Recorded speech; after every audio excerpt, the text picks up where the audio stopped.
সম্মানিত উপস্থিতি, মাতৃভাষা দিবস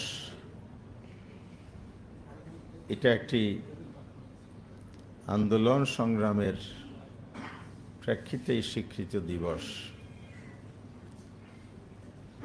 এই দিবসটি বাংলাদেশে আন্দোলন হওয়ার কারণে বাংলাদেশের জাতীয় দিবসের অন্তর্ভুক্ত ছিল,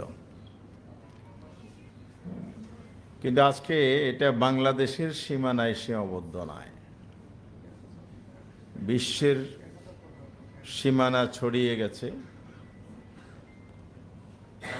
193টি দেশে আন্তর্জাতিক মাতৃভাষা দিবস আজকে পালিত হচ্ছে।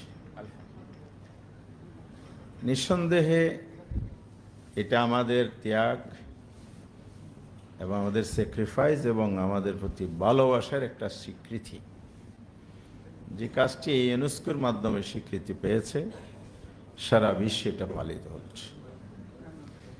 বাংলাদেশের জন্য এটা একটা গৌরবের দিবস, একটা হিস্ট্রিক্যাল ডে, গ্লোরিয়াস ডে। এই দিবসের মধ্য দিয়ে আমরা জাতি হিসাবে আজকে গৌরবান্বিত। কিন্তু যাদের অবদান, যাদের ভূমিকা, যাদের ত্যাগের বিনিময়ে এটা হয়েছে, এই গৌরব আমাদের অর্জিত হয়েছে, তাদের স্বীকৃতিকে আমরা দিতে পেরেছি? যদি আমরা সাবলীলভাবে বলি, আমরা দিতে পারি নাই। আমরা যতটুকু স্বীকৃতি দিয়েছি সেটা উদার চিত্তে নয়, সেটা একটা সংকীর্ণতার বা সংকীর্ণ মানসিকতার বহিঃপ্রকাশ ঘটিয়েছি। 7টি দশক অতিক্রান্ত হয়েছে, আজও প্রশ্ন ওঠে ভাষা সৈনিকের তালিকা নিয়ে। যেমনটি মুক্তিযুদ্ধের মুক্তিযুদ্ধ তালিকা নিয়ে বিতর্ক, ভাষা সৈনিকের তালিকা নিয়ে একই প্রশ্ন উত্থাপিত হয়। এটা খুবই দুঃখজনক। এটা মূল কারণটা কি? এটার মূল কারণ হচ্ছে আমরা প্রকৃত যারা ভাষা আন্দোলনে ভূমিকা রেখেছেন তাদের অনেককে রাজনৈতিক বিবেচনায় এবং মানসিক সংকীর্ণতার কারণে তাদের মর্যাদার স্বীকৃতি দিতে পারিনি। আজকের এই প্ল্যাটফর্ম থেকে বললে মনে হবে এটা রাজনৈতিক বক্তব্য বা পলিটিক্যাল স্ট্যান্ড। আমি যখন বিশ্ববিদ্যালয়ে ছাত্র ছিলাম, চট্টগ্রাম বিশ্ববিদ্যালয়ের সকালবেলা বিশ্ববিদ্যালয় প্রশাসনে আয়োজিত শহীদ মিনারের একটি আলোচনার সভায় অংশগ্রহণ করেছিলাম। তৎকালীন ভাইস চ্যান্সেলর প্রফেসর আরাই চৌধুরী, তিনি সেদিন দাঁড়িয়ে আলোচনায় প্রসঙ্গক্রমে একটি কথা নিয়ে আসলেন, একটি সত্য আমি না বলে পারছি না এ কথা বলে। তথ্যটি তিনি সেদিন ফাঁস করেছিলেন, বলে যে আমার চোখকে আমি অবিশ্বাস করতে পারি না। 52-এর ভাষা আন্দোলনের হরতাল 44 দ্বারা উপেক্ষা করে যারা সেদিন পিকেটিং করেছিলেন, পুলিশের হাতে গ্রেফতার হয়েছিলেন, তিনি বলছেন, আরে সদস্য, আমি বিশ্ববিদ্যালয়ের ছাত্র হিসাবে আমি দেখেছি পুলিশের ভ্যানে কারা কারা ছিলেন, তার মধ্যে একজন নেতা ছিলেন যার নাম অধ্যাপক গোলাম আজম। কিন্তু দুর্ভাগ্যজনক হলো এই স্বীকৃতিটা এই জাতি আজও দিতে পারে নাই। উনি অনুশোচনা করেছিলেন সেদিন। ভাষা আন্দোলনের ইতিহাস বিকৃত হয়েছে, একথা আমরা বলছি। ভাষা আন্দোলন বলতে আমরা 52-এর আন্দোলন বলি। আজকে আমাদের প্রধানমন্ত্রীর মাননীয় প্রধানের বাণীতেও আমি দেখেছি, সূক্ষ্মভাবে পর্যবেক্ষণ দেখলাম বাণীতে কি আছে। যেহেতু উনি বাংলাদেশের প্রধানমন্ত্রী, সরকার প্রধান, উনি 52-কেই অ্যাড্রেস করেছেন। কিন্তু সত্য কি তাই? হ্যাঁ, 52 সাল হলো ভাষা আন্দোলনের চূড়ান্ত পর্ব। আনডাউটলি এই ইতিহাসটি 3 পর্বে বিভক্ত। নাম্বার 1, একটা সূচনা লগ্ন হয়েছিল বুদ্ধিভিত্তিক আন্দোলন এবং দাবি আদায়ের জন্য দাবি উত্থাপন। সেটা 1917 সাল থেকেই শুরু হয়েছে। 20 সালে যখন বিশ্বযুদ্ধ পরবর্তী সময়ে গান্ধীজি, মহাত্মা গান্ধী যখন রবীন্দ্রনাথ ঠাকুরকে চিঠি লিখলেন, আমরা তো আবার স্বাধীনতা আন্দোলনে যাচ্ছি। বিশ্বযুদ্ধের আগে কিন্তু স্বাধীন আন্দোলন শুরু হয়, যুদ্ধের কারণে থেমে গেছে। আবার যখন স্বাধীন আন্দোলনে যাচ্ছে, তখন চিঠি লিখে বললেন, আমরা যদি দেশ স্বাধীন করি তাহলে এদেশের সাধারণ ভাষা, রাষ্ট্রভাষা কি হবে? রবি ঠাকুর সেদিন লিখিত জবাব দেন নাই। 20 সালে এসে শান্তিনিকেতনে একটা সম্মেলন হয়েছিল। সেখানে অনেক বক্তব্য, গবেষণাপত্র এসেছে। 3টে ল্যাঙ্গুয়েজ উঠে এসেছে, উর্দু, হিন্দি। তৃতীয়টা ছিল বাংলা। কে তুলেছেন? রবীন্দ্রনাথ ঠাকুর ওদিন লিখিত বলেন নাই, সেদিনের সভাপতির ভাষণে তিনি বলেছেন হিন্দি হবে কি মাতৃভাষা। মুসলিম লীগের স্ট্যান্ড ছিল উর্দুর পক্ষে। ডক্টর শহীদুল্লাহ তিনি স্ট্যাটিস্টিক দিয়ে বলেছেন যে উপমহাদেশে ব্রিটিশ ভারতে যারা বসবাস করছে তাদের অধিকাংশ হচ্ছে বাংলাভাষী।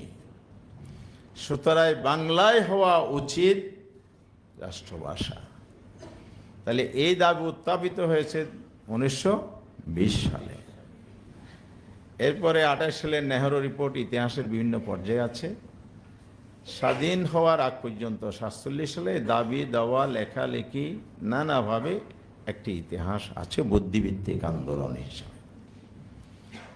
দেশ স্বাধীন হওয়ার পরে 48 এবং 49, এটা সেকেন্ড পার্ট। এই অধ্যায়ে রাষ্ট্রভাষা আন্দোলন রাজপথের কর্মসূচি হিসেবে চলে আসে। সূচনাকারী তমদ্দুন মজলিসের সাংস্কৃতিক আন্দোলনের মধ্য দিয়ে। প্রথমটা ছিল বুদ্ধিভিত্তিক মুভমেন্ট, সেকেন্ড হলো কালচারাল মুভমেন্ট। কারণ হচ্ছে মাতৃভাষা, ভাষা হচ্ছে শিক্ষার মাধ্যম, আত্মপরিচয়, একটি জাতির পরিচয়ের মাধ্যম। কে কোন জাতি পরিচয় প্রকাশ পাবে তার ভাষা। এরপরে জাতিসত্তার পরিচয়, যেটা বললাম। তৃতীয় হচ্ছে কালচারের মাধ্যম। আমরা সংস্কৃতির বিকাশ ঘটাতে হলে ভাষা। কোরআনের আয়াত, সূরা ইব্রাহিমের এগুলো আলোচনা হয়েছে, আমি সেদিকে যাচ্ছি না। সব ভাষাই ইসলামের দৃষ্টিতে সম্মানজনক, যেহেতু এটা আল্লাহর প্রদত্ত নিয়ামত। প্রতি নবী পাঠিয়েছেন তার নিজস্ব ভাষায়। তাহলে ভাষায় হচ্ছে আমার নিজের ভাষায় কথা বলা, শিক্ষা লাভ করা। আমার পাঠ্যপুস্তক, আমার official letter, corresponding and others communication, সব কিছুর মধ্যেই ভাষা শক্তিশালী। ভাষা বা আমার কালচারকেও বহন করে। তো সব মিলিয়ে কথা হচ্ছে, এই যে ভাষা আন্দোলনটা হয়েছে, এটা আমার অধিকারের আন্দোলন। অধিকার আদায়ের জন্য আমার অধিকারটা দেয়া হয়নি। কেন দেয়া হলো না? এটা কেন এটা হয়েছে?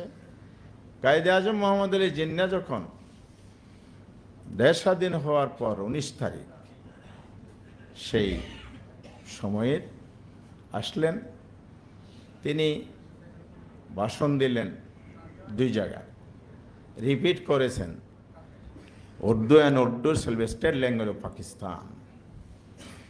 উর্দুকে তিনি যখন একমাত্র রাষ্ট্রভাষা হিসেবে ডিমান্ড করলেন, ঘোষণা করলেন, ডিমান্ড না, ওনার তো তখন গভর্নর জেনারেল হিসেবে তার ঘোষণা, তখনই কি বাংলাদেশের সচেতন নাগরিক, বিশেষ করে ছাত্র সমাজ, তরুণ সমাজ নো নো নো বলে এটা রিজেক্ট করে দিয়েছিলেন।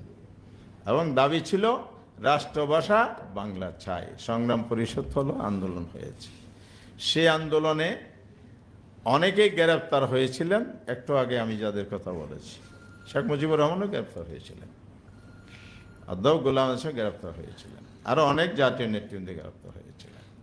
তাহলে এই পর্বটা ছিল আন্দোলন সংগ্রামের মধ্যে একটা কালচারাল মুভমেন্টটাকে পলিটিক্যাল মুভমেন্টে রূপ দেয়া। বাংলাদেশের অর্থাৎ এই বাংলার সেই সময়ের সবচাইতে আলোচিত বড় ইস্যু ছিল রাষ্ট্রভাষা আন্দোলনেই, এটা ছিল পলিটিক্যাল ইস্যু।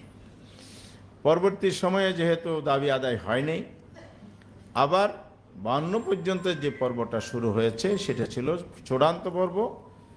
প্রথমে লিয়াকত আলী খান, প্রথম প্রধানমন্ত্রী পাকিস্তানের, তিনি ঘোষণা দিয়েছিলেন। তিনি মারা যাওয়ার পরে খাজা নাজিমুদ্দিন আসলেন, তিনি আবার রিপিট করলেন, তখন আন্দোলন চূড়ান্ত হলো।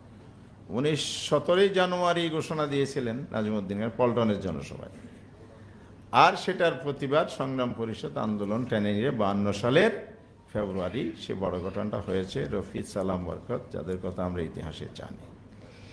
54 সালে এসে পাকিস্তানের গণপরিষদে আমাদের এই তরুণ ছাত্র জনতার সর্বশ্রেণীর মানুষের সংগ্রামের স্বীকৃতি স্বরূপ পার্লামেন্টে বাংলা ভাষাকে রাষ্ট্রভাষার মর্যাদা দেওয়া হয়েছিল। তাহলে আন্দোলনের মাধ্যমে কিন্তু আমরা আমাদের অধিকার আদায় করেছি। সুতরাং 21 একটি আন্দোলনের নাম নয়, 21 অন্যায়ের বিরুদ্ধে বিরাট সংগ্রাম, 21 আমাদের চেতনার ধারক, আমাদের স্মৃতিশোধ চেতনার। সেই চেতনা হচ্ছে অন্যায়ের বিরুদ্ধে ন্যায় প্রতিষ্ঠার জন্য প্রয়োজনে জীবন দেব, আপোষ করব না, দাবি আদায় করে ছাড়ব। যেটা